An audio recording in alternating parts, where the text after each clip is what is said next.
J Bills for me, the Spotlight UK reunited with my man Jarvis. How you feeling now? We're drawing closer to fight night. We've just seen you do the open workout. I mean, what's your mental state at the moment? Yeah, I'm mentally there. I'm just feeling strong, feeling healthy, just raring to go. Really, we got 3 more days. I just want to get in there. The more I think about it, the more excited I'm getting.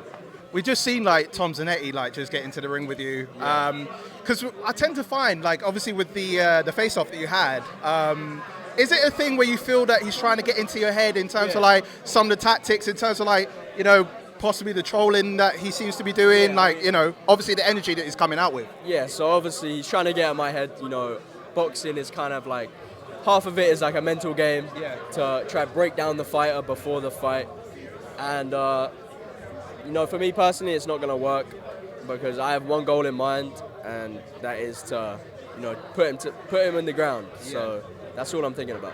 Because when he was saying about, you being a gangster, what you were trying to explain about you being FaZe, I was just thinking like, is this really trolling, or is he really trying to like figure out what FaZe Jarvis was? I couldn't tell. I was just kind of laughing at him, and I was confused. I'll tell you that. Yeah, it was entertaining because obviously for both of you, it's like a thing like you're trying to bring out entertainment, but at the same time you both are being serious. Yeah. Obviously you got to focus on the chin because obviously his last fight with Slim, like he knocked it on the chin many a times. How do you think you'll overcome that chin, basically? Because obviously he's got a strong one. So I'm going to try wear him down, first, go into the body. And, when he gets tired and, he's hurting down there, go over the top. And, he's only fought Slim. He's only been tested by Slim. And I feel like, when I hit him, it's going to be a different story.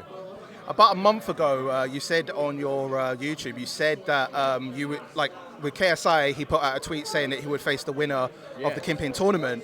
And you're claiming that it's going to be you, potentially you versus KSI. Now, the thing is, obviously, we've got Jake Paul versus Nate Diaz that's coming up. And we just heard from JJ yesterday on Twitter Spaces that now he's just looking towards the next fight being Tommy Fury and then retire. So does it bum you out a bit that potentially that might not happen now at this point? No, for sure, because of course, as KSI, he's a big fight, the biggest fight you can get in the YouTube boxing scene. So I would have loved to have that, but at the end of the day, there'll be more fights that I can take, more exciting fights. So yeah. And of course, like obviously we talked about before, like you being in the Mayweather family. We've seen a lot of your training there. Does that, obviously having that experience, being around so many different experienced fighters in that gym, does that give you the upper advantage, knowing you have that leverage for when it comes to fighters during the tournament? 100%. It was like in my last camp, I was training and sparring people levels above anyone in the whole tournament. So when I got in the ring and I won that easily, I was like, wow, it's crazy, the difference in skill levels. So I've been doing the exact same sparring, big guys, hard guys, and making sure I'm just not leaving anything behind.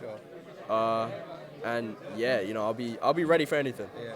You predicted that you would end up facing Gib and Nate down the line, because I saw a Twitter post that you put up yesterday, and you're predicting that that's going to be the case.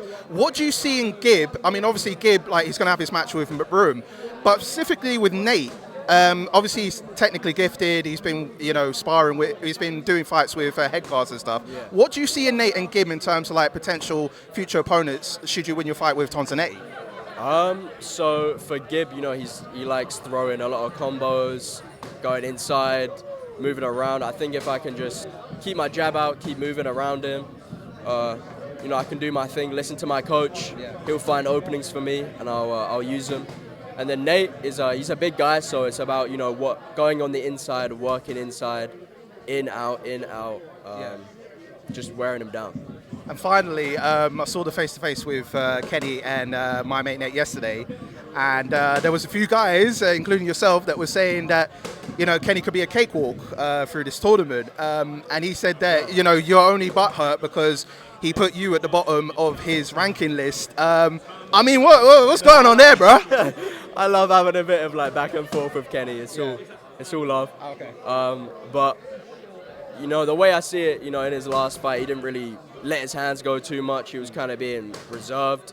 And so the way I see it, if he goes into this fight, like he's been saying, in a different mindset, he's trying to let his hands go, really just trying to outdog him, do all that, then I see him being a serious threat. But if he does the same kind of like passive boxing and not really doing too much, then yeah, shouldn't be a problem. I guess we're expecting during the week that there'll be a lot more entertainment with you and Tom Zanetti this week, especially how he's coming as well. So I'm looking forward to all the bants that might come with it. So Jarvis, is always a pleasure, and I'll see you during the week, man.